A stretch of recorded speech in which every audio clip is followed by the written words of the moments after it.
यहां कुंभ में नागा सन्यासी बन रहे हैं, वो दिगंबर होते हैं।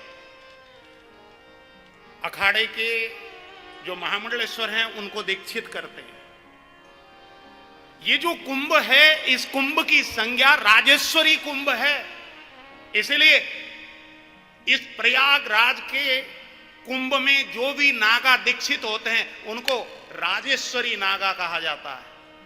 उनका स्वभाव देखा जाता है, उनकी प्रकृति देखी जाती है, तब जाकर उनको प्रयागराज के कुंभ में दीक्षित किया जाता है। हर किसी को दीक्षा नहीं मिलती प्रयागराज में।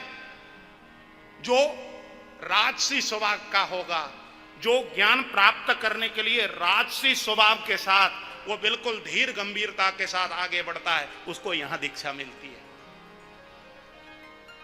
दूसरा कुंभ है हरिद्वार।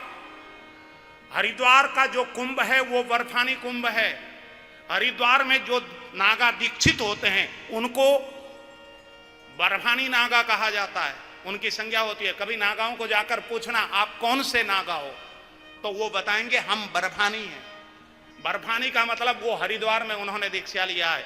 बर्फानी नागा पहाड़ों में, कंदराओं में, हिमालयों में जाकर वो तपस्या करने की उनकी प्रवृत्ति होती है, उनको हरिद्वार में दीक्षित किया जाता है।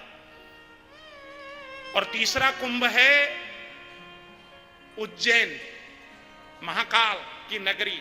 महाकाल की नगरी में जो नागा दीक्षा प्राप्त करते हैं उनको खूनी नागा कहा जाता है।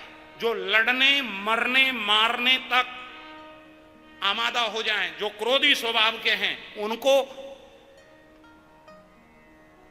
उज्जैन के कुंभ में दीक्षित किया जाता है। उनका नाम है खूनी नागा। और चौथा जो कुंभ होता है वो नासिक में होता है। नासिक कुंभ का जो संज्ञा है उस कुंभ को कहा जाता है खिचड़िया कुंभ। खिचड़िया कुंभ में नागाओं को जो दीक्षा दिया जाता है उन नागाओं की संज्ञा होती है खिचड़िया नागा। खिचड़िया नागा मतलब जब गुरु को विश्वास नहीं होता कि ये अपने धर्म पर अड़िग रहेगा कि नहीं, आजन्म जीवन भर ये नागा रहेगा कि नहीं, जब अविश्वास होता है तो उसको नासिक के कुंभ में दीक्षित किया जाता है। ये नागाओं की संज्ञा होती है भाई। ये चार प्रकार के नागा चार कुंभ में, उनके स्वभाव को देखकर, उनकी प्रकृति को देखकर, उनके आचरण को देखकर, उनकी तपस्या की, साधना की स्थिति को देखकर दीक्षित किया जाता है। ये चारों कुंभों की महिमा है।